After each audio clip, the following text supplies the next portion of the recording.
Good afternoon, everyone. Thanks for joining us. It's that time of year. So late breaking news, the APR, as they informed us, and this is Lisa Redamosa, how are you doing? That it would come out today. I checked this morning. I checked at 11 o'clock, and guess what? Sure enough, it comes out right before I'm about to go on. So this is truly going to be an unpacking because I've been focused and working off of like crazy off of the instructions and the format for 22-23. I'm gambling that there weren't that many changes for 23-24, so we're going to discover those together. Before I get started, I just wanted to let you know about you can see my screen, I believe, right, Donna, the NEC blog. This is where you'll get information. Like we did post just an hour ago, the user guide. It came out 2 days ago, I discovered over the weekend. So I thought I'd get that out to you all about that process, about the digital signature for all the APRs. We won't get into it specifically right now, but I wanted you to know that that's a blog post. And by the way, the blog postings are available to everyone who is a member of NEC, and you can join NEC for free. Just go to our website, click here to join. You'll get our blog postings. If you get tired of them, you can always unsubscribe at any time. Most of y'all are familiar with our shop website because the announcement kind of forced you to go through here to go ahead and sign up for our webinars. As you see, this is the first one we have in a series of webinars coming up on the APR. These are all free of charge. Now, if you do need additional assistance, maybe you're new or there's been an issue, maybe the director wasn't there for a while or you're short on staff. If you need any individual assistance with your APR, we do offer that as well. That's available on our shop. You can get more details there. The big thing that I wanted to let you know about is our forum here, which is available free of charge for members. Again, it's free to be a member. And here we've started, actually, Donna just did it earlier this morning. She set up a forum. So if you have any questions about the APR and we don't get a chance to talk about it because there's so many questions and so many things we go through, you don't get a chance to do that. You can always upload. You can just create a new post and select what project you're with, like SSS, and you can put your question here. Now, I'm going to have either, Donna, if you could put my email address, if it's something you'd rather not share, then you can send me an email privately about it, but you can give it a title and you can do it this way, publish. And that way, all the other members can see your question if you'd like to share, because we probably all have the same questions regarding that. So that's in the forum. Okay, so again, that's if you become a member of NEC for free of charge. Okay, if you need additional assistance after this, you can contact us or you can go to the shop and you can see that, right? This is just a way to help each other out and, unpack and get ready to complete or start the APR, whatever you want to do, that would be great. And so now I'm going to go ahead and share with you all the Google Drive that we sent you a link to. And again, I have Don and Halen on here to help me. We've got a lot of people on. So if you have any questions about the materials or cannot access the materials, let us know. But everyone should have received a link to the Google Drive that has the following information here. And I believe I'm sharing it, so let me know if I'm not. But in order, I guess, from the very top, here are the 23-24 ED APR the Department of Ed APR documents that I just uploaded. Look at that, 1248, because that's when I finally realized they were there. We checked earlier, kept checking. I do have, for those of you that are Bloomin' users, I have the old documents for last year that I utilized, and some are from the year before that didn't change very much, on how to specifically and in details on how you might want to, or how I in the past have used Bloomin' to work on the APR. I believe Bloomin' is going to have their own, pretty soon, their own APR workshops, and I can always do a blog posting to let you know, or you can email me about them. Dawn, I forgot to ask if you could set the polls about how many people are doing the APR for the very first time, and also what database program they're utilizing. I know we asked you when you registered, but I kind of want to get a feeling about who's out there. We have about 105 of y'all out there and kind of want to get a feeling as to, read the room. So is this your first SSS APR. If you wouldn't mind answering that. Donna, you let me know. I can go ahead and just go on the tour, and I guess you'll be able to display the results, right, in a second. Yes. And then, yes, thank you. Then I also have, because I thought, I didn't know if we were going to have the 23-24 forms, I do have the 22-23 forms here, and including my draft of what I thought the 23-20 forms would be, so you may not even need to go into this anymore, but just in case.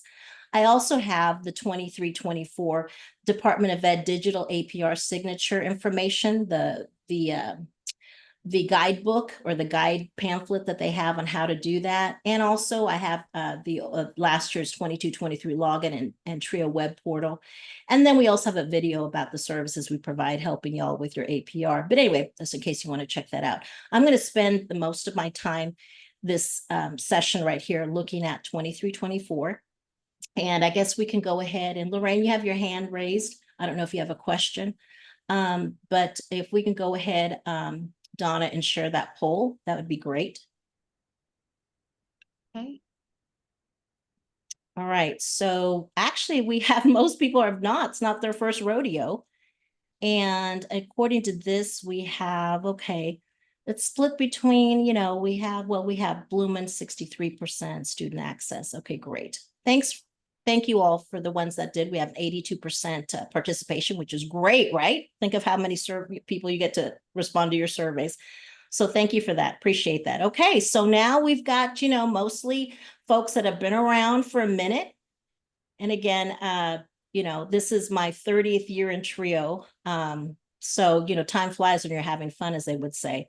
Halen, Donna, anything we need to address in the chat, or I can go on and start because we're going to be limited on time. Nothing? Keep on going. Keep on going. Okay. This is truly an unpacking, y'all.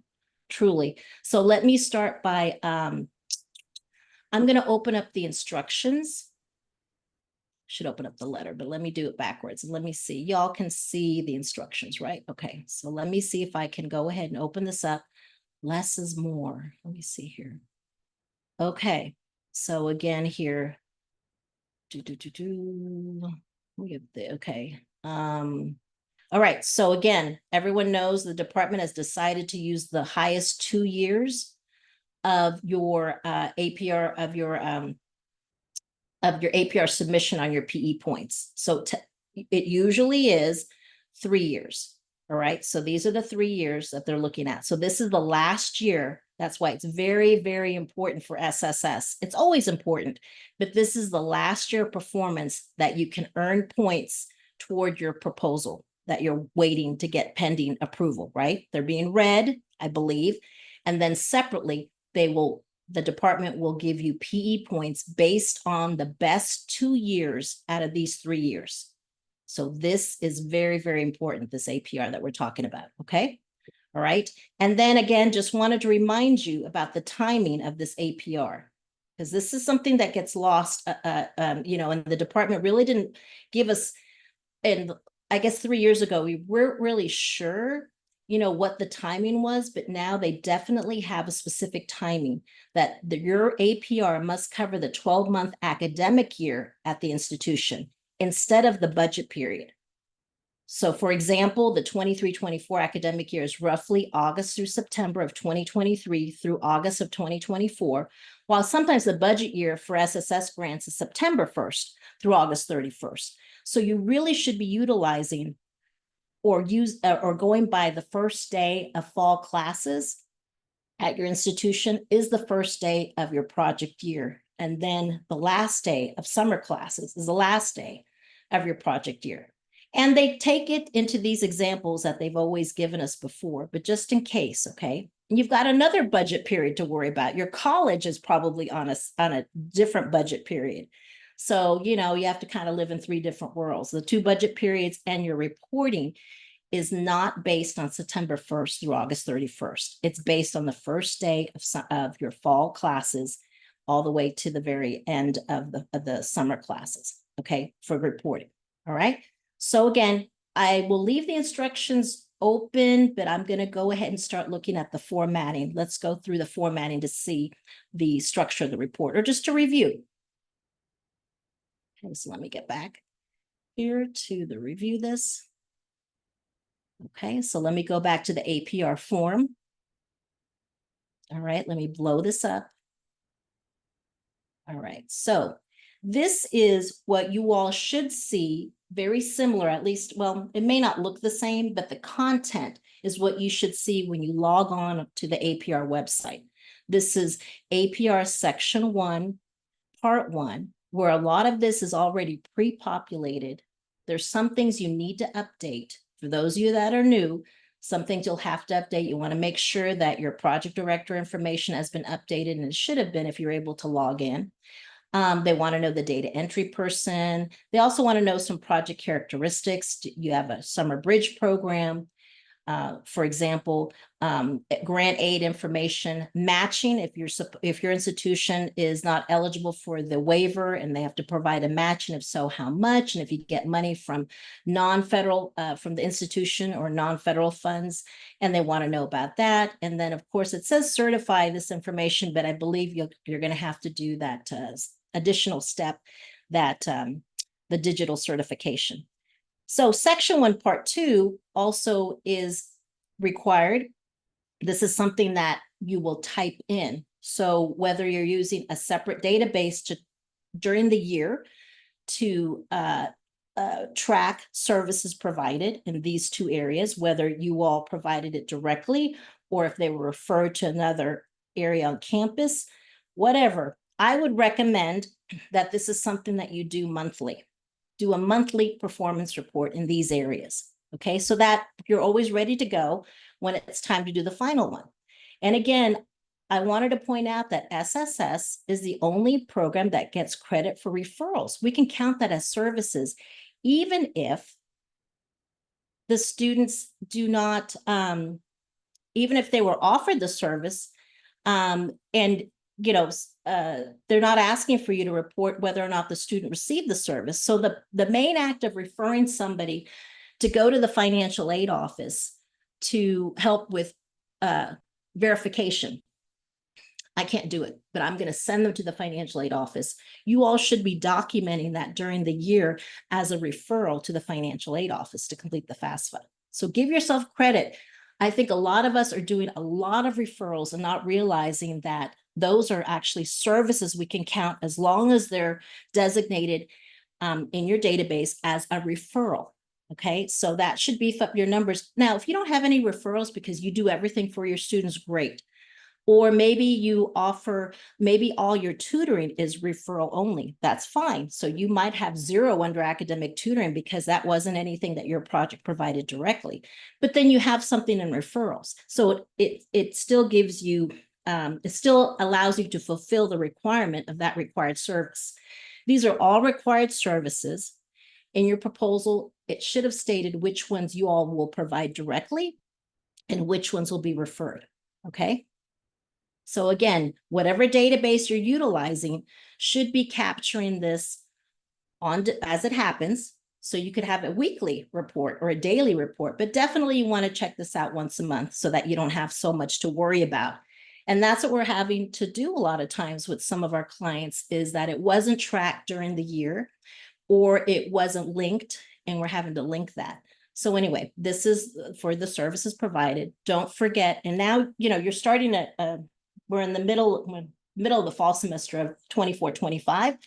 This is something you can implement and should think about for 24-25 if you didn't get a chance to do it for 23-24.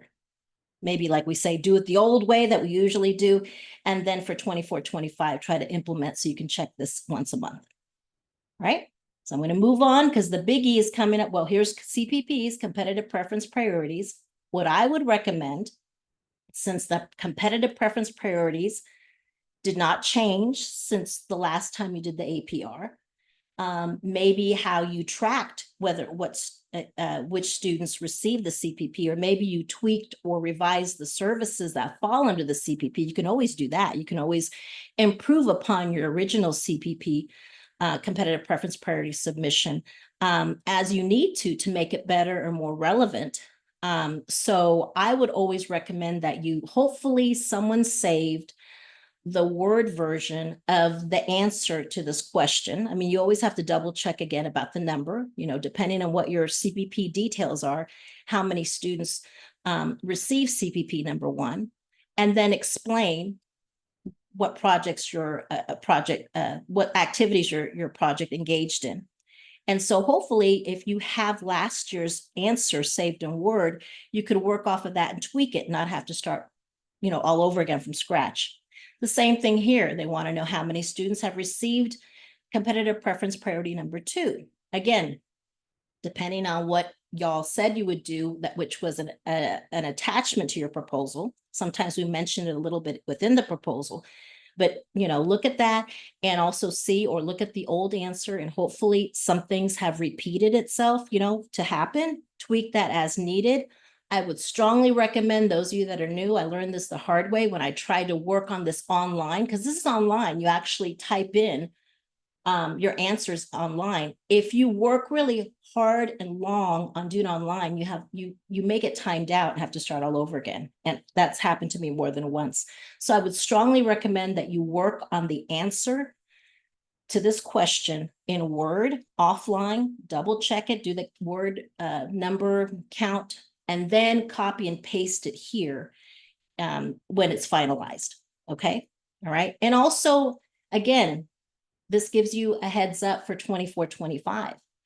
Maybe you're new there. You're not even sure what your CPPs are. Find them, do what you can for 23-24. Fingers crossed that things might have accidentally happened without the intent, but now with intention for 24-25, see when these things can happen and how can you track them during the year. So once a month, you could answer the question as to how many students have received this, okay? It's everything about trying to make it more of a formative report, which is during the year, so that when you do the summative report, which is the APR, it's not so much of a hassle here.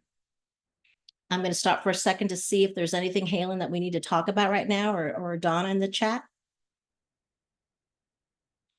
If not, no news is good news for now. Give me a thumbs up if you can see the screen okay. Is it big enough, or do I need to make it bigger? Because now we're going to get into some tiny numbers. Okay, Lisa, okay? the only thing I see in the chat is they're talking about getting errors when trying to log in. I mean, so let me know in the chat, or can you put out there, has anyone been able to get into the APR website? Okay, if you have, let us know. I think that might not be up and running, but guess what? I'm more excited, not crazy. What's another word for it?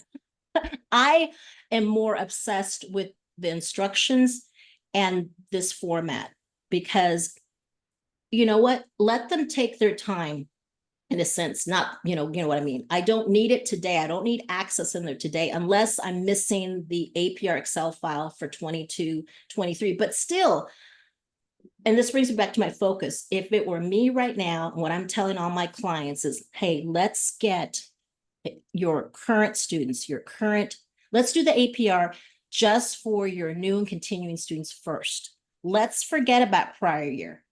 Okay, let's forget about them temporarily. I like to do the APR, especially this section, in 2 bits, the 2 parts. The first part is for my 140, my 160, the number of students that I have to serve and I get paid to serve every year. The new and continuing students, okay, them first, with that mindset.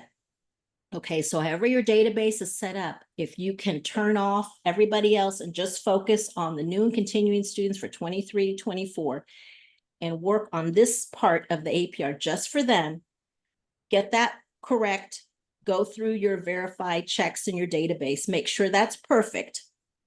Then you might want to compare it to the compare that to the Excel file that was submitted to the department, actually kicked back to us for 22-23, and verify to see if we have any students that we need to add as that were prior year students. So I worry about that secondary. So we still have time. So what I'm saying is, yes, keep trying to log in to the APR website. But even if you can't log in today or tomorrow to the APR website, you still have the instructions on the Department of Ed SSS website under APR, or here are the instructions. You should start working on trying to complete as quickly as possible your APR for your new and continuing students first. Okay, then by then, I know the website will be up and running. You can download that Excel file if you want to, or maybe you saved it from the year before, and you can start doing a verify with Excel and the system that we utilize, and maybe call something else in whatever system you're utilizing, to let you know if you've forgotten anybody, because we do forget some students, right? Especially if you haven't been there the whole time. We forget students that we haven't served for a while. So this way it reminds us, and we add those and they become our prior students. Then we do the APR. The second part is to do the APR just for those not active, not served, but reported prior year participants. Okay, and we work on the APR for them, okay, in that manner. Okay, so let's look at here, section 2, the structure here. These are the fields. Now, we found out that most of you are using a particular type of database. But look, the APR is the same, no matter what database you utilize. Ultimately, they all create some sort of Excel file so that we can upload to the department. Some of y'all may be working off of the Excel, a blank Excel spreadsheet, or last year's, and update that. Whatever works best for you. I just know that the answers, the fields are still the same, and the answers are still the same, whatever we do. So again, just a little information, which I think is really important. People are always asking this question. The reporting requirement. The department requires grantees to submit participant records for all students served by the project in the past 6 years. Okay, so in case you're a 4-year college or university, these are the records that you must hold on to, right, or report on. If you're a 2-year college, it's for 4 years. So for 2-year colleges, these are the records. 20, for this APR specifically, for anyone who 22 through 23, 24, in case of a 2 years, so you have that span there. Okay, so just in case, it's always there at the very top. These fields here, I'm going to go through, and if you think there's a question I need to stop and answer, Halen, just let me know. Just put your hand up. I should be able to see your hand come up for that. Fields number 1 is your award number. Okay, look at your GAND for the latest reporting period. Batch year, I know for everyone it's going to be 2023. Case number, this is generated by the Department of Ed after you submit your APR every year with all the new students listed there. So that's one of the things y'all can do now, which you will need that file for, is for last year's new students.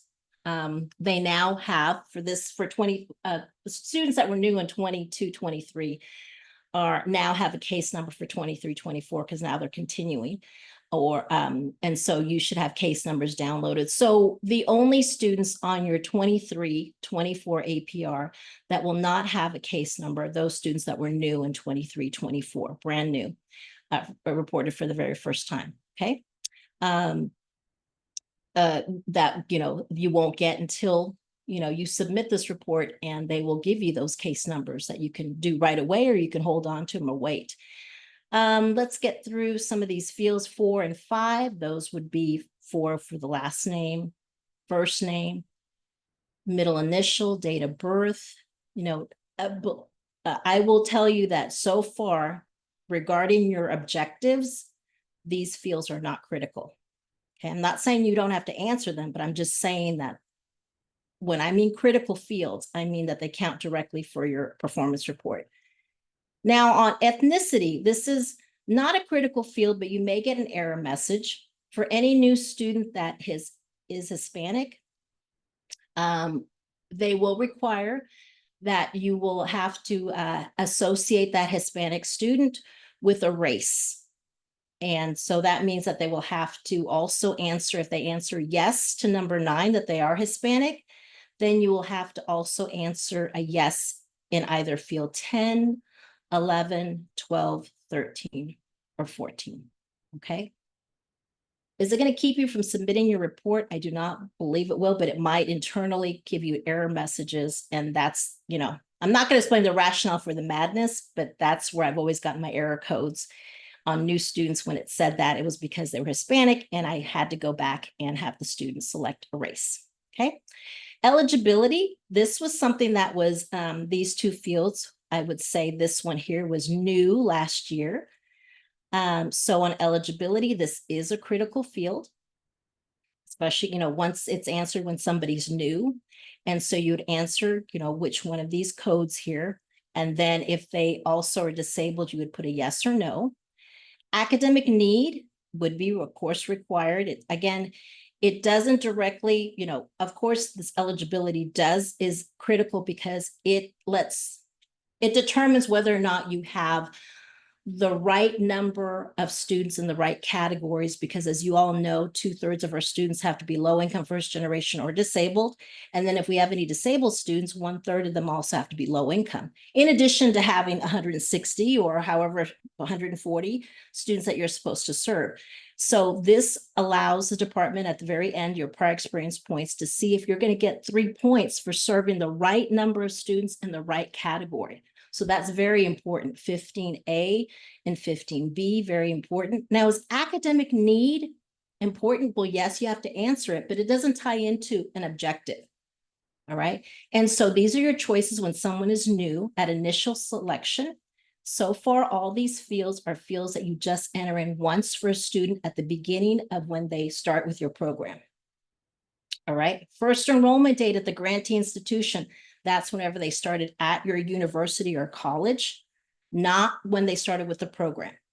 Okay. Date of first service is critical. I can't tell you how many times when I'm working with a client, whenever they ask me a question about a student or a situation, I always find myself having to go back to field 18 because I'm a visual person. I got to see, and I said, okay, when did they start? Because that already answers or eliminates a lot of possibilities. So date of first service is not when they were first selected, but it truly is when they received their first service. And maybe you're set up so that when you identify, recruit, and select someone and serve them at the same time, but usually there's a little bit of gap. Usually people are selected and then they receive their service, or it's two different, or it happened after selection. And they never ask what day they were selected. They always ask what day they were served. Okay. 19 is their grade level at entry into the project. And we will get a lot of questions on this, believe it or not, because of dual enrollment students. The instructions, and Halen, if you get a chance, I think maybe they're on page 10 on the old one. If you get a chance, when it talks about field number 19, and that's why you should always have the instructions. I'm telling you, those instructions are pretty good when you put them together. I promise you, they almost answer 99% of all your questions. Sometimes it's hard to find. So when people ask me questions about the APR, I mainly go into the instructions and I copy and paste what they're looking for. It's a lot to go through. So I've gone through it many, many years, and I kind of have an idea where the answers are. So I like to always copy and paste the answer and tell you where it's at, rather than We me have a just few throwing it. questions, Lisa. Yes. For number 16, what are some other things we can consider other and predictive indicators? Okay, so for predictive, I love that question because I tend to use, or always have recommended, that people use predictive indicator. Why? Because predictive indicator, if you look at the definition, it's a composite variable of estimating potential for success in college using a variety of factors that include indicators such as high school GPA, SAT, ACT test scores or scores, high school preparedness, etc. So I think I think this is the best answer. I think it's the best answer, but it's whatever you feel is more appropriate. Other, I don't know. All I know that in the instructions, here it says, note, select the criterion that best describes the participant's academic need. Since many students may qualify for project services based on more than one, please select the main criterion that was used to determine their individual need for project services. The only thing they don't want you to use other very often. So I would recommend that you stay away from other. I can't think of anything other, because if it's not one of these things, it's my predictive indicator. It never says that you can't use predictive indicator for everyone. Now, just because you say this in your APR, ultimately during a compliance assessment, I need to be able to see something in their digital or hard copy file that proves this. Is there a test score? Is there a transcript? Is there a needs assessment? So just because you say it here, I need to be able, or you need to be able to defend it ultimately, possibly by having some sort of digital document or hard copy document that shows that, you know what, this student, their academic need is this, this, and this, or look at their transcript, or look at their test score. And a lot of us do that very nicely on a verification of eligibility and selection form that you can develop, which selects, or checks off the things that you utilize to say they have academic need, which fall under predictive indicator. Okay. Is there another question, Palin? Yes, there is. Okay. For 17, first enrollment date, is the first enrollment date of the first day of class, or when they were accepted? Except it should be the first day of class. Okay, the first time. So it could be a situation with some of these new summer kids. I read up on it, and the instructions for last year, I'm pretty sure will say the same for this year. Sometimes their date of first service can be before the enrollment date. Okay, as long as it's in the same calendar year, for example, or reported, within that time frame. So to answer your question, it should be when they're first actually take first day of classes. Okay. All right. And then last one for now, for eligibility and need, if it was reported wrong on the prior APR, are we able to fix it, or should we? You can't fix it. So you cannot fix. I mean, there's a way if you want, if the student changes their name after it's been submitted to the Department of Ed, so a continuing student, there's a field, I believe it's 37, you can change the name, but you should not, don't, if academic need was selected wrong or eligibility was wrong, it has to stay wrong. Sorry. So far, I'm going through fields that cannot be updated.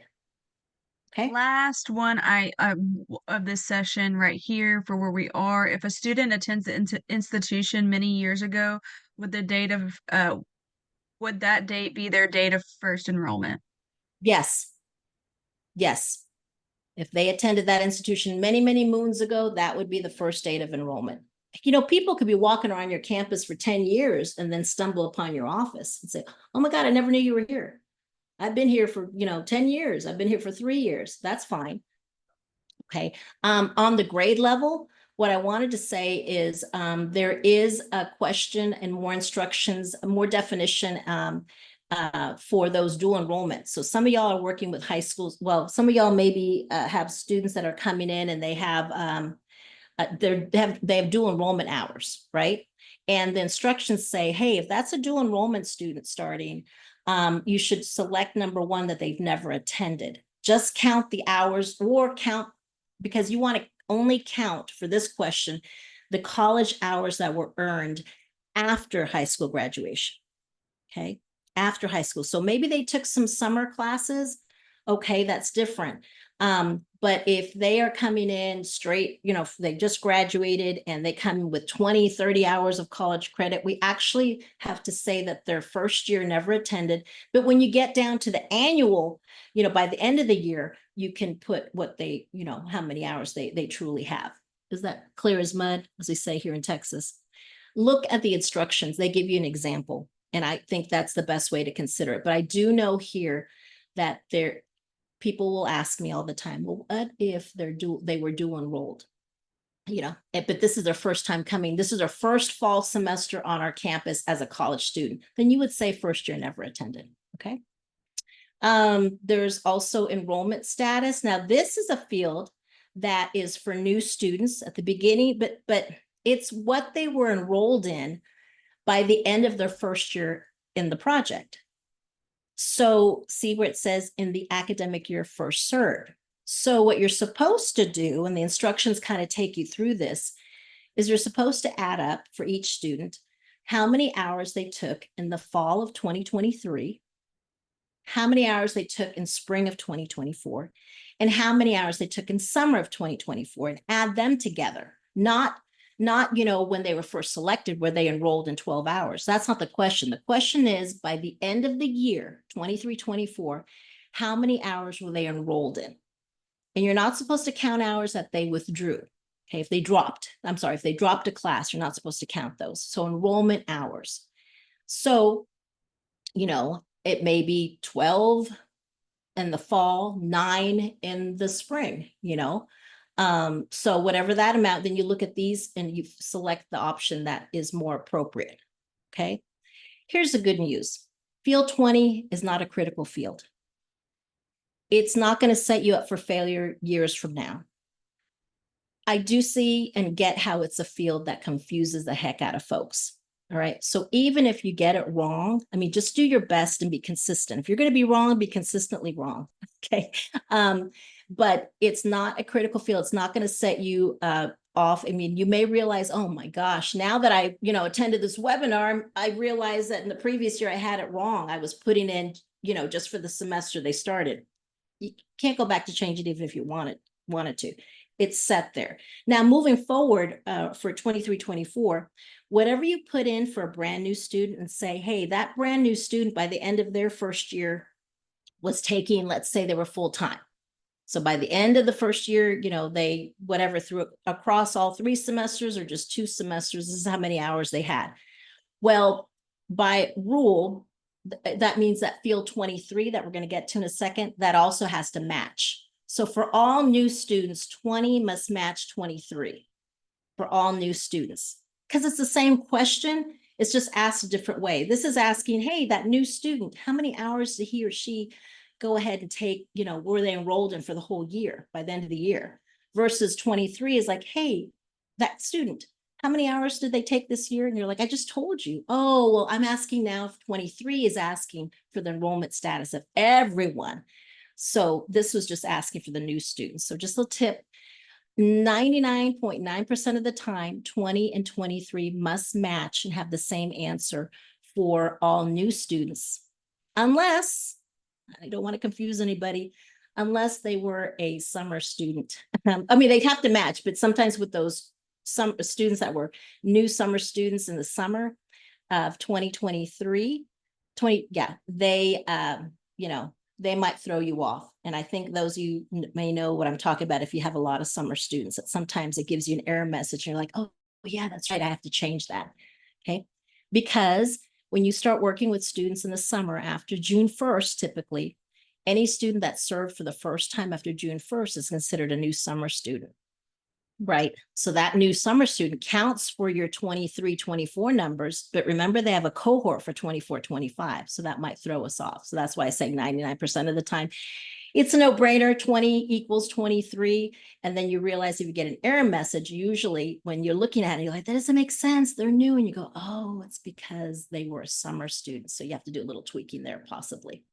21 is dealing with a cohort year. So if they were new last year, the cohort was 25. For anybody out there that had summer students that were first served after June 1st of 2024 during the summer, they count toward your numbers for 23-24, but their cohort is 26 because it's for 24-25. That's where it gets confusing, right? All right. And some of your students will be a 99 because they've aged out, meaning that it's past their 6 years since they were new. It's past their 4 years. If you're a 2-year college, it's past the 4 years since they were new.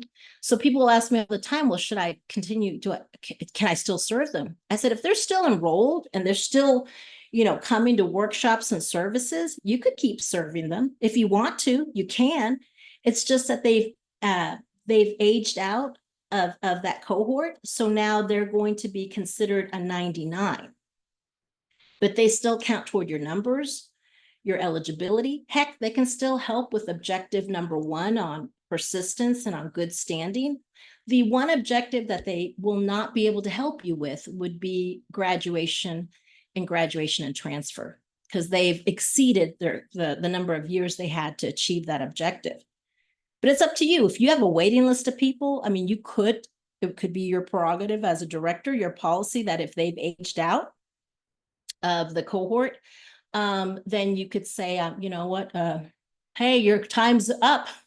Can't serve you anymore. I have a waiting list. Or you can continue to serve them. even if they don't help with that last objective, they'll still assist with all other areas. Now, 22 kind of feeds into that. So for the 23-24 year, we want to know how many participants were new, meaning they're part of the 23-24 cohort, how many were continuing, having been served or reported on a previous APR, how many are prior year enrolled but not receiving services. And we hate that, right? Because if you're on campus still roaming around and you used to be in the program, oh, it just kills me to see high numbers here. So hopefully you don't have that many threes, but those are students that are still on campus, because you still have to collect almost the same information that you would have to for your new and continuing students, because they're still on campus. And then you have your prior participants that are no longer enrolled, meaning they graduated or they just went away before it was time for them to graduate. And then we have our eights, which are new summer participants. Those are new summer participants that earned college credit during the 2024 summer session. Notice how they're counted for 23-24, but they're part of the 24-25 cohort. Then you also have nines. New summer participants did not earn any college credits. They received services, but they didn't attend the unit or the college. They didn't receive, I'm sorry, they didn't take any college credit courses, but they received services, and they're also part of the 24-25 cohort. Right. And then there's some information here with, in addition to the instructions, give you a pretty good breakdown. I will give them this. They really kind of talk you through this. I promise you the majority of your questions regarding the participant status can be addressed here and with the instructions. Again, if not, if you're missing it, you don't see it, please send us, on the forum or an email. Halen, do we have any questions regarding these fields that we covered? Yes, let's stop and answer a few. Okay. Is drop different than withdrawal? Let me check the wording. If I remember correctly, again, I'm on the fly here responding, remembering the old instructions. And Halen, you may get a chance if you could see, because there's a specific statement. If I remember the old statement regarding enrollment status, I believe they said something where do not count if a student dropped. And I don't know what the wording is, so I'll have to come back and double check with y'all. Again, this is something that, and let me go back and look, and I can address it, and I'll post it in the forum. I can just say, hey, by the way, here's the language regarding that, the new one, because again, I haven't read, I don't know if they clarified their instructions or not. But I will tell you, when I read it, it was if the student dropped was the wording. Now remember, if they dropped the classes, don't count it. But even if you did, no one gets hurt. Just stay consistent. Okay. So if you've been doing it a certain way to this point, don't go back and revamp it. Okay. Don't go back and revamp it, because it is not a critical field. Just be consistent with your definition. Okay. But in case you want to dig deep into that, it's there. Yes, Helen, one. And so if a student was enrolled at the college's dual credit, do they use that for their date of enrollment? No, they would use the first enrollment date is the date after they started their first class after being a high school student. Backing off of that question, if a student is active dual credit, can they be served by SSS? Yes, they can. And the department said it themselves during the grant writing workshop. I remember they stated that. Yes, they can be. Okay.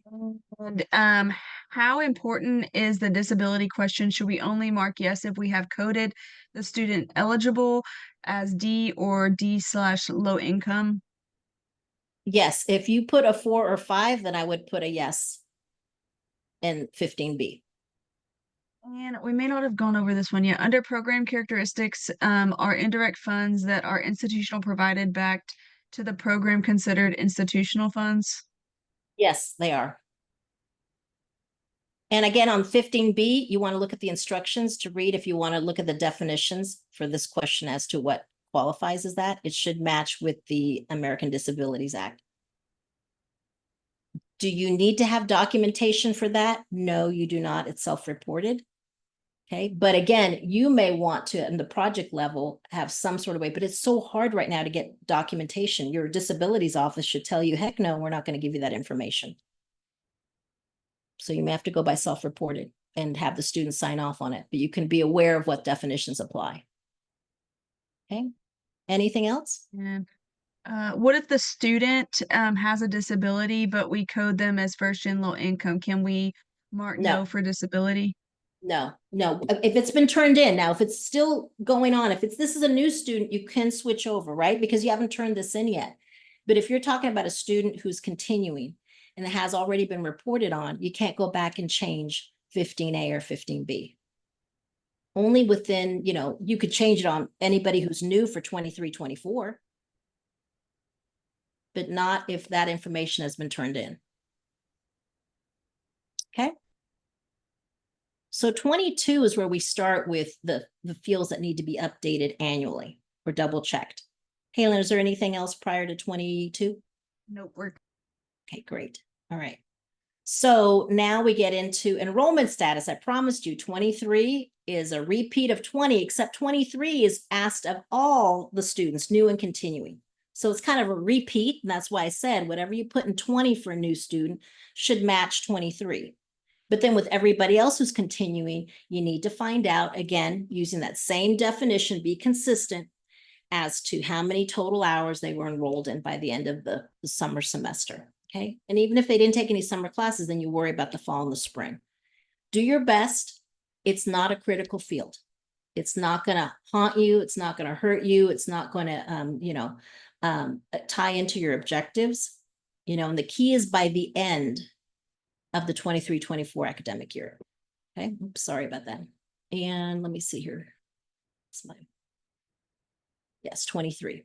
Okay. 24 is critical. 24 ties right into the objective, your second objective on good standing. I find it funny that they ask 24 before 25, because in order for me to answer 24, whether if it's in good standing or not, I need to know what their GPA is. So I wish it was the other way around. So you kind of have to answer 25 first as to what their cumulative GPA is. All right. And then answer if they're in good standing or not. So these two fields are critical. You want to triple check them because they tie in directly into your objectives. I counted last night and I had it highlighted on my draft, version. I had it beautifully highlighted for y'all. And I'm going to do it, on this, but I didn't get a chance to because this just came out. I highlighted the 10 fields that are critical on the APR. I mean, I want you to get the best possible answer for all the fields, but you need to be aware about which 10 you need to focus, 75% of your attention on and 25% on the others. Okay. And these two are right up there in the 10 fields that are critical. Okay, they have to be updated annually for those new and continuing students. Of course, if they're prior year participants, when you do that part, it'll be a 9 for those prior year participants. And of course, it'll say not applicable prior year participants. So your prior year participants, although you may have so many more, their APR usually isn't as intensive because most of them have the same answer as not applicable because they're prior participants, except when we get to, seeing if they did graduate on their own or, transferred without you knowing it or something like that. Okay. But most of the time, the bulk of the APR is about your current students. All right. So here we go to field 26. Now they want to know, and this is an annual field, what was their college grade level at the beginning of the 23-24 academic year? All right. So what was their beginning grade level? The same thing. You'll see the instructions about the number of credit hours here. And it gives you some information about if a student, I believe here, I'm trying to navigate here. Not much luck here. Whoops. Here it is. It's very, on my end, it's shaded out very, oh my God, I can barely see it. So let me see here. So at the beginning of the year, again, this may be the same answer to that question earlier, field 19, about, hey, what was their grade level when they were new? And here's where they give you a little bit more information about that, breaking it down if they happen to be dual enrolled at the college level, okay? In the instructions, they break it down for the dual enrollment student. Then for 27, it's by the end of the year, what do they have? Okay, and it gives you some information there. 26 and 27, are not critical toward the objectives, okay? I do know that we had an issue that we didn't know about until we uploaded for 22, 23, that for some reason, if we had, and this mainly impacted a lot of the four-year universities. Let's say we said that they were first year in 26.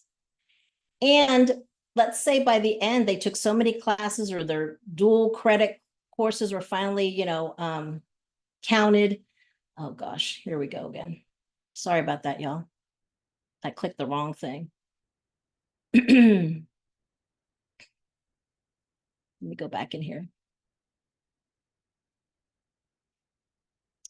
Back in here. Let me scroll all the way down. Oh, that's a draft. Packing. Just when I click the wrong form. Okay, let me go here. Oh my gosh, there's got to be a way to change that so I can see that better. All right, where were we at?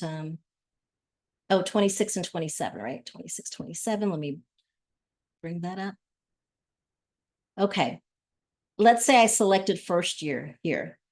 And this one here. And let's say, or even first year never attended, but in the meantime, all their credit hours came in and all that stuff. And maybe they were juniors, by the time we got an error message that they, on the Department of Ed's website saying that they couldn't skip a year. It had to go from first year to second, second to third. So I don't know if you're going to find that issue. So for right now, put, the reality of it, and just don't be shocked if for some reason 26 and 27 aren't matching. It took us forever to figure it out. We're like, but that's true. That's true. And we changed it. Oh, they didn't like it when we went from first year to third year. Between 26 and 27 had to be first year to second year, or second year to third year. That's how we were able to get it in. So anyway, keep in mind, or maybe that's something that's going to be an issue. 28 should be 8/8 for everybody. That's new or continuing. It's only a date for those that are prior year participants, okay? 29, again, you've got your choices here. If you're breaking the APR down in two pieces, the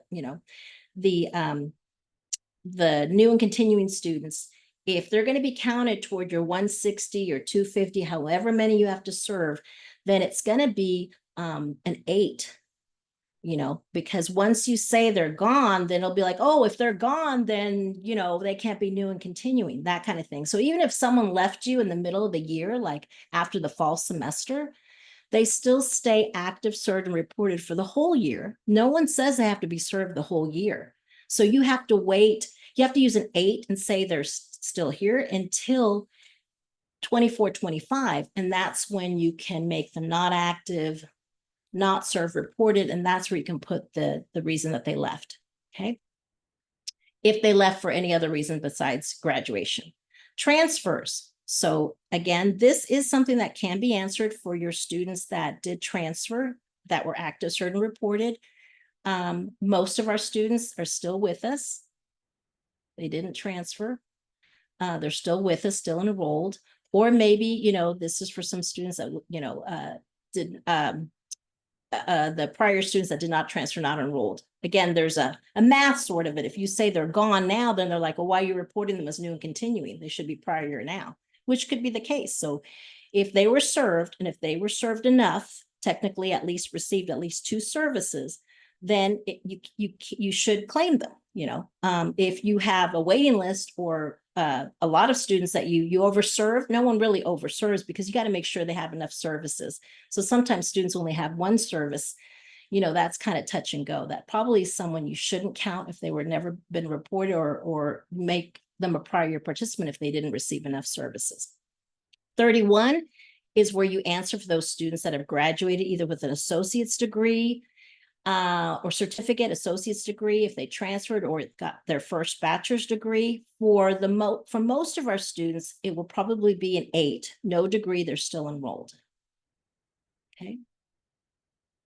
And then we get to 32. If they do have a positive answer that they graduated, then you need to put a date in. Otherwise, you leave it, it stays 888. Now, only for those students that have graduated do you put a field of study earned? That's the key thing. And a lot of people go ahead and put what their major is. So you get a lot of error messages. This is 33 for everybody who has not graduated. Okay. That would be, it would be 16. They need to have has not earned a degree or certificate. But if they do, if they have graduated during 23, 24, and you have a date for 32, then you're expected to utilize or select one of these degree. Okay. So that's another place where a lot of people got an error message. Is this a critical field? It is not a critical field, but meaning that it doesn't tie into the objectives, except it must be answered and make sense. Because if you told me that they graduated, which again, let me back this up here. 30 is a critical field, especially for the 2-year colleges, and 31 is a critical field. So that makes 32 critical. And what I mean by critical for 33, what if I accidentally select 6 and they actually were 5? No one's going to get hurt. Do the best that you can. And in the instructions, the separate instructions toward the end of it is a detailed listing of what falls under each category. Okay. Again, I'm so paranoid here that I'm going to turn this off again. All right. 34 is a critical field. In fact, it's, well, we have one more critical field, 34, persistent status at the beginning of the next academic year. So hopefully, I wish for most of y'all, it's a 1, or they've graduated. 2, they've graduated. Like 1 was if they're continued, right? They're coming back. 2 is if they graduated with an associate's degree and transferred, which is great. Then of course, you know, if they've graduated with a bachelor's degree is awesome. You know, it's sad if, you know, they didn't come back, but it is what it is. All right. And so one of the other things we discovered last year with the 22-23 submission, it's really an issue with prior year participants. We used to be able to, on prior year participants, leave that they graduated with a bachelor's degree. But now the APR wants us to remove that and say that they're not enrolled, which is true because they graduated, you know, 2 years ago or last year. So that's also something that might pop up. Then we have information about financial aid, the amount of financial aid received. And again, this is going to be really tough to get with that new or that focus on, you know, well, we can't share information. If you can't get this information, do your best to try to get it. If you're not able to get it, you know, you know, I am assuming that you could actually leave it blank. And if a pop-up window pops up, if a window pops up asking why it's blank, you can explain why there's no information for that. But I think this might be, ironically, possibly the hardest information to get because it's going to have to come from outside of your office. And this is, if you want to be technical, this is the award that they received. Provide the dollar amount of the financial aid received by each participant, as determined by the financial aid office. Some people say, well, does that mean awarded? Which technically means received. So we could be kind of, you know, having definitions of the word, but I always interpret it as, you know, here's what was offered on the award letter. And maybe the student didn't take out the loans and they just, you know, is there a record of what they actually received? Now, it says do not include grant aid for those students that got grant aid, because you have a whole nother field, field 36, just for the grant aid. Okay. Lisa, we have a number of questions for Yes, the go last ahead. few. Okay, we're going Sorry, back a just little. 37 is a name change in case it was a prior a continuing student. Okay, go ahead. Going back a little bit, they want to return to what if a new student has a disability, but we coded them as first gen low income? Do we mark them for no disability since they aren't coded as disability? Let me go back to, you mean, okay, can you repeat that question again? What if a new student has a disability, but we coded them as first gen low income? Do we mark no for disability since they're not coded as a disability? Well, if it's a new student for 23-24, I mean, you could go ahead and make them a 3, change them to be a 3 or a 5, and then it would match. I believe you should, if you stay with 1 and 2, I believe that you should leave it no. But since they're a new student, you can go ahead, you still have time, you can reclassify it. I mean, if you do this here, they still count toward your 2/3. Because 1, 2, and 3 count toward your 2/3 together. That's what I would do. If it was a new student, I would change it because I haven't reported on them yet. I have that flexibility. The department doesn't know. I can change that now. For APR question number 28, for a student served in fall 2023 who is disengaged in spring of 24 but remains enrolled, we sent a letter in August of 2024 to confirm if they wish to continue with TRIO. If they don't respond by the deadline, we deactivate them. Should the last day of service be the last date of fall, the August outreach date, or if they respond, the August date if they choose to withdraw? Okay, so I think that's a typical situation. The way I understand it, Halen, you can let me know if I'm on the right track. This is a student that was actually enrolled in fall of 23 and received services, correct? Is that what the question is saying? Because it's a couple of things there. I need to know if they receive service at all or they have not. Engage, yeah, receive students served of fall 23 and disengaged in spring of 24. Okay. So again, the question becomes, are you at capacity? Are you over your numbers, or do you need this student? It also depends, were they a brand new student or a continuing student? If they're a continuing student, I served them in the fall. I mean, I wish I could have served them in the spring and the summer. And if I don't have a waiting list of students, so kind of, I hate to answer, it depends, but technically I can still claim them as being a continuing student. And I leave in order, if I need them for the numbers to make my numbers, then I have to put an 88888. Okay. And then I have to, in 24, 25 is when I make them not served, not active. They still reported. I make them a prior year participant. And then I put in the last date of service for 24, 25, but not in 23, 24. Unless you don't need them, meaning that you have enough, then I would go ahead and for 23, 24, make them prior year participants, still enrolled, but not receiving services. And yes, I would put in the date of last service has to fall in the last service they had in the previous year of 22, 23. Because if I say they received services in 23, 24, then they'll say, oh, that does not compute. Then that means they have to be new, they have to be continuing. So that's kind of a loaded, but it happens a lot, right? So again, it all depends if they're new and continuing, and it all depends on your situation. If you don't need their numbers toward your 140, your 160, your 250, and you have more than enough new students to make up for that continuing or that new student, then you would, basically, if they've been reported on before, you make them a prior year participant in 23, 24, or you wait until 24, 25 because you need their numbers for 23, 24. So it all depends. Any other questions, Halen? Oh, yes. Field 26, just the clarifying question. If a student graduated during the 23-24 academic year, should you use option 6? If they graduated during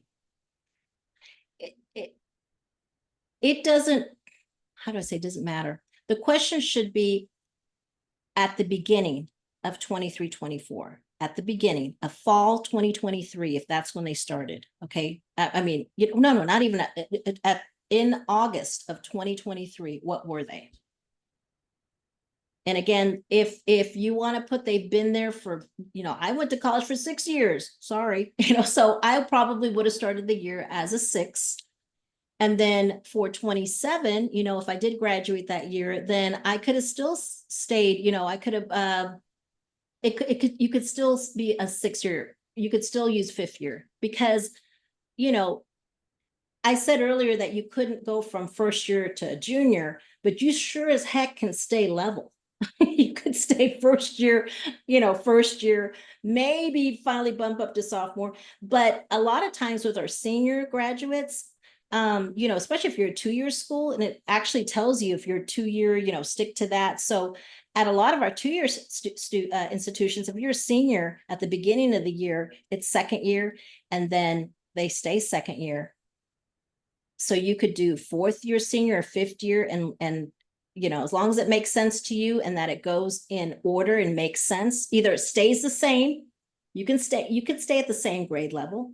That happens. If you bump up one level when you compare it, so be it.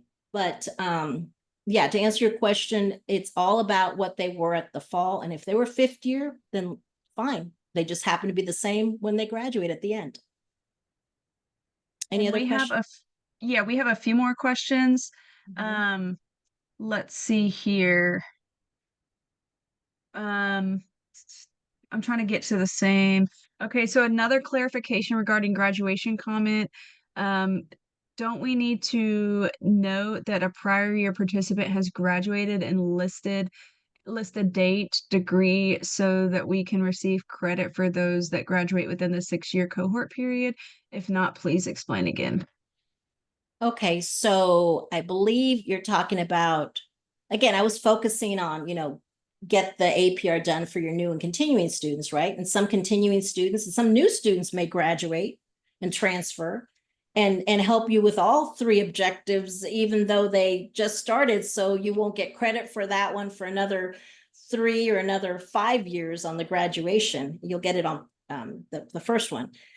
So if I'm answering the question correctly, yes, when you do this, you're actually doing it for all your students. So when you're looking at your prior year participants, then on your prior year participants, you kind of skip a lot of this stuff, because they're not enrolled. So for your prior year participants, you get to looking at, these fields. You start looking at, especially if they're prior year enrolled, but still receiving services. I mean, not receiving services. For those threes, prior year students enrolled but not receiving services, you'll have to still get standing, cumulative GPA, they're beginning at college grade level. But for the majority of them, because a lot of you won't have threes, you'll have fours. You're going to be looking at fours. They're already gone. So you're going to concentrate. Yes, you need to be focused, and especially on specific cohorts, right? So for those of you that are 2-year, 4-year, if you go back, the students that were new 4 years ago, those are the ones you definitely want to, not only your continuing students, but prior year participants, you want to answer 31. You want to answer 32. Hopefully in the positive, you want to answer 33. And you want to answer that, yes, they have graduated either with an associate's degree and transferred, or they graduated without transferring, or they got their bachelor's degree. So yes, you will answer that, because these are critical fields that are not only for your new and continuing, but this is where the prior year participants, this is where the critical fields come in for prior year participants. Most of their other fields are going to be not applicable because they're not enrolled. So I hope I explained that. So yes, you end up answering those questions for your prior year. It's just that for your prior year, most of them already have fours. I mean, most of them already have not applicable because they didn't come back. They stayed away. So I hope that answers your question. But yes, I didn't mean to say that you wouldn't be asking that question of your prior year participants.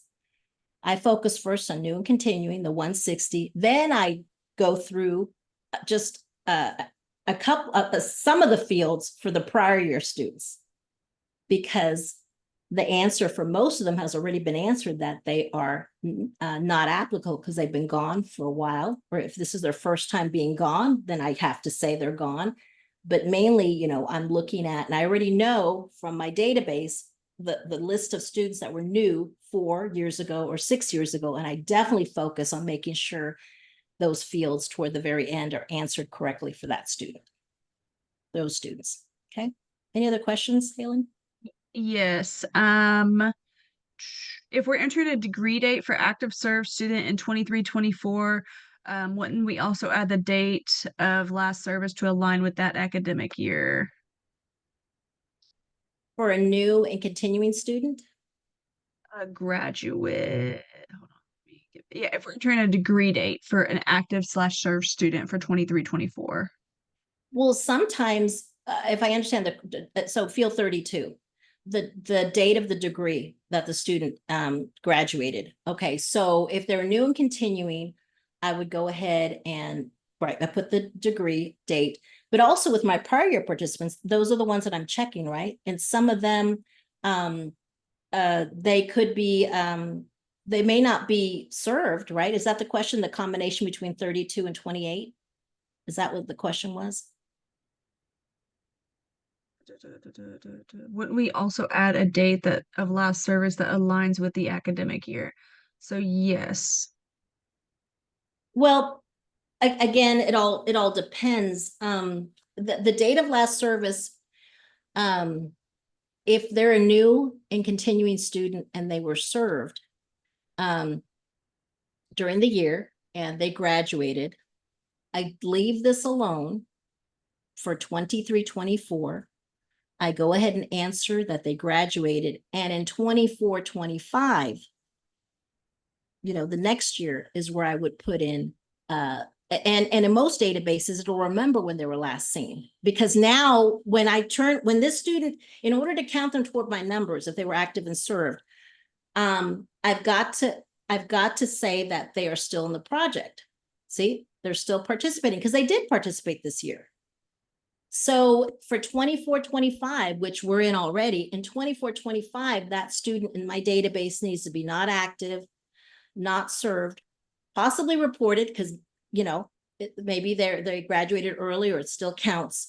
And that's where, whenever in the database we utilize, whenever I make somebody a prior year participant, a code 4, and they're not active and they're not served, it will pre-populate the last service date that we documented as a service provided. So you would get an error message if you were all your current students this year that graduated, even if they graduate in December. If you put 8s, then it's going to give you an error message saying, if you put a date of last project service, it's going to say, oh, then the student can't be new or continuing. They're going to have to be prior year. Okay, so they don't become prior year. Your graduates that were with you and served by you, they don't become prior year until 24-25. Okay. Any other questions, Halen? All right. Yes. These are all great questions, y'all.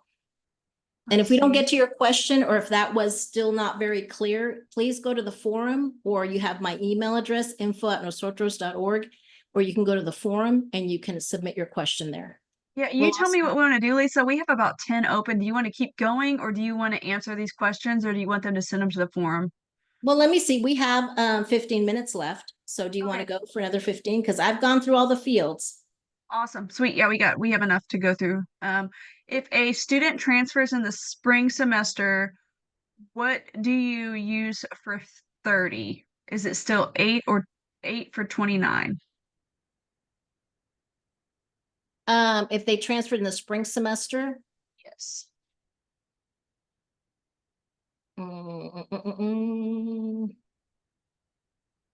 I believe I would stick with an 8 and wait until the following year to put that they transferred. That's what I would do. Anyone else have let me know if y'all have another response to that, because I don't want them to, and this is transfer without graduation, right? Possibly. I need a little bit more information. Maybe this is, again, I would possibly do an 8 because they were still here, right? They were here for part of the year. Clarification, APR 22-23 ends June 1st. What did you say? What was the? It says, did you say that the APR for 22-23 ends June 1st? No.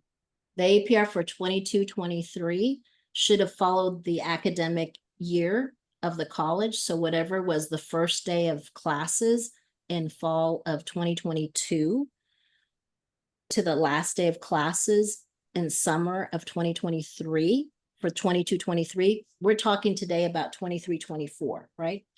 23-24. So the year for 23-24, according to the instructions, started on the first day of classes in fall of 2023 and ends when the summer session ends in summer of 2024. If our CPP 1 and 2 didn't change significantly, can we use the same write-up for last APR? You could, but what should change is the number of students that receive the service. And of course, you know, some things didn't happen. Maybe in the previous year you had, I don't know, 3 or 4 events, and for some reason you only did 2 events. So of course you want to update your, you know, the activities that you did as needed. But yes, I always use last year's answer as my template, and then I modify it as needed. And of course, the number of students that participated will change. Should change, right? 31 and 32, can we enter graduation info and dates for a student who has not completed a technical diploma or certificate but is still enrolled at the college and being served by our program pursuing their AA degree? Okay, so we're dealing with 31, or just the question about 31 and 32? 31, yeah, 31, 32. Well, did they complete a certificate?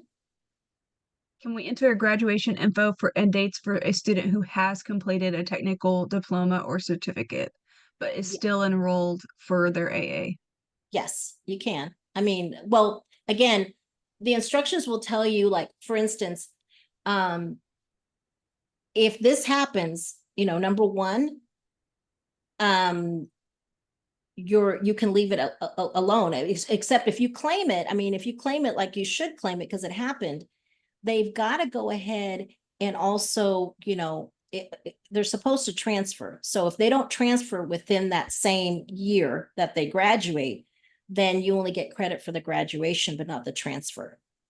Okay, so in this case, in reality, they did graduate, so you got to count that, but you possibly will not be able to count the transfer because they didn't transfer also. So the question becomes, do you stick it out and ignore it and go for the associate's degree? I mean, you could do that, but what if something happens and they don't get the associate's degree? And so you missed out on graduation and also transfer, whereas this is a sure thing, right? Because the certificate counts toward graduation. But once you do that, you can't go back and change it. So it's a gamble. But in my case, I would take a sure thing because I don't know. You know, I hope they get their associate's degree and also transfer. But at this point, I'd rather take the for sure of the graduation only. What does financial aid received mean in the APR? Does it refer to the amount paid out to students or the amount they were awarded for the year? It says here the word of financial aid received as determined by the financial aid office. And I don't believe, again, I haven't dug deep into the updated instructions, but the old instructions didn't go into very much detail. My interpretation has always been it's the amount that they received, not initially what they were awarded. And someone else said, well, I think it's what they were awarded. Okay, just be consistent. Just be consistent. I do know that it clearly states you don't want to include grant aid. Okay, so let's say you had a policy one year that, you know what, we're going to do awarded, you know, on their award letter. That's fine. But then you come back and say, oh no, it should have been just received. And then, you know, that might be harder to get. At this point, 35 is going to be hard to get in any form or fashion. You might only get the award letter. Maybe they just show you the screenshot of the award letter. You're not able to see what they received. Then go with what you have. Go with what you have. If anyone asks, say, look, I could only do awarded because that's all I had access to. Bottom line is not a critical field. So even if it's not perfect, if it's not actually absolutely correct, you did the best that you could with information you were allowed to have. Okay.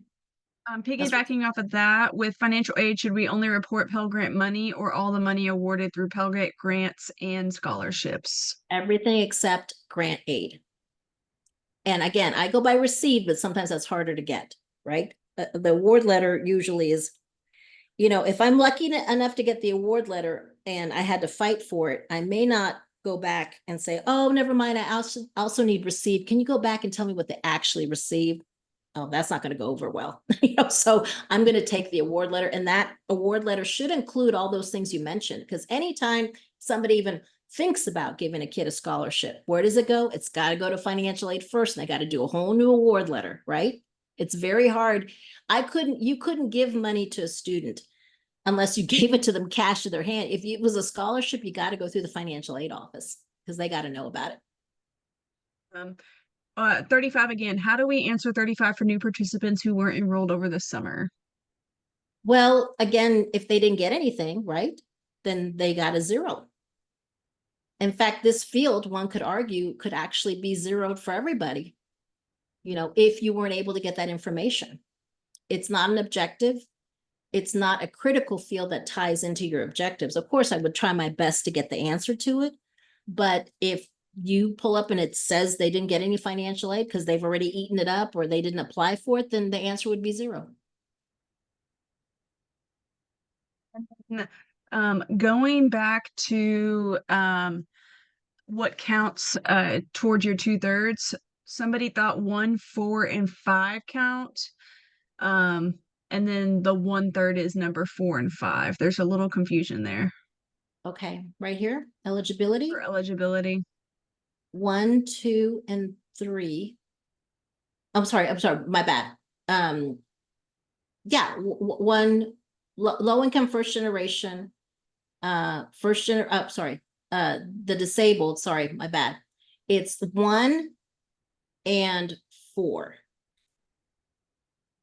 Count toward your 2/3. I misspoke.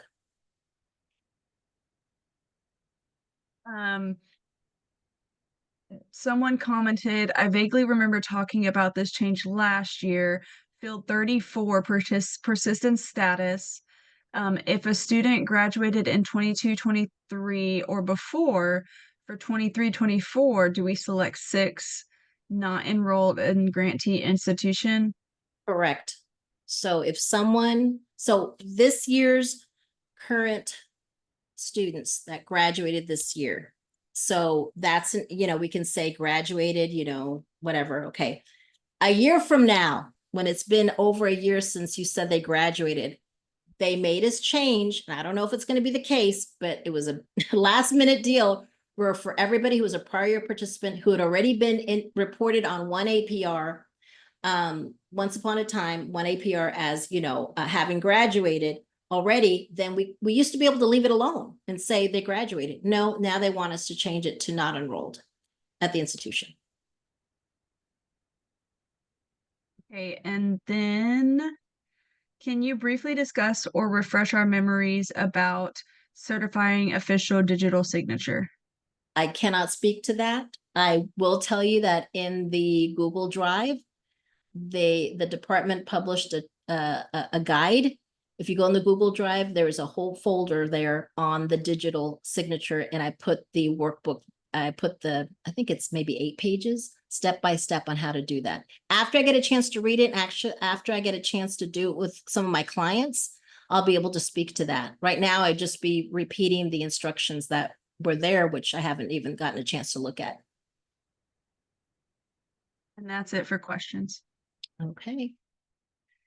All right. Thank you all so much. Again, just if you have any other questions or want to verify or double check on something, you can go to the forum here and submit your question there, as well as sending us an email to info@nosotros.org. This recording, Donna, we should have tomorrow up on the blog post, you think?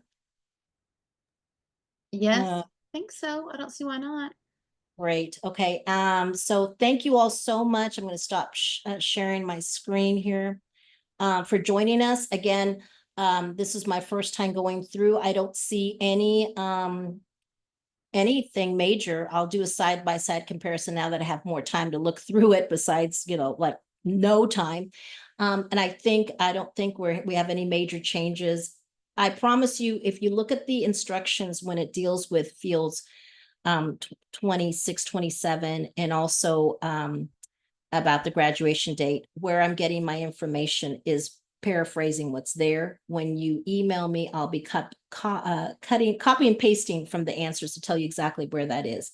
Thank you all so much. I hope this was helpful and not confusing. And if you also don't forget to check the NEC shop if you feel that you'll need assistance one-on-one to help with your situation. Maybe you're a brand new director, just got there, and you need someone to guide you through the whole process, and including that digital signature thing. We'll get on target with that. we'll be able to assist you. We're currently assisting folks right now, and we love to share the information and expertise that we've had to get you through this situation, and also give you tips along the way of what things you can do during 24-25, so that when you get to this point, it's not, gonna take a lot of time and effort right now, because you would have done most of it during the summer is what we want to collect the information. Almost all the information in those fields were available this summer, with the exception of confirming where students for two-year colleges have transferred to. And you can get that through Clearinghouse or through the students themselves, texting you a copy of their student ID, forward you or taking a picture of their schedule at the university that they're at right now. But the majority of those questions you can take care of during the summer. Okay.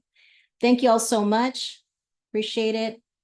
Let's do stop the recording here and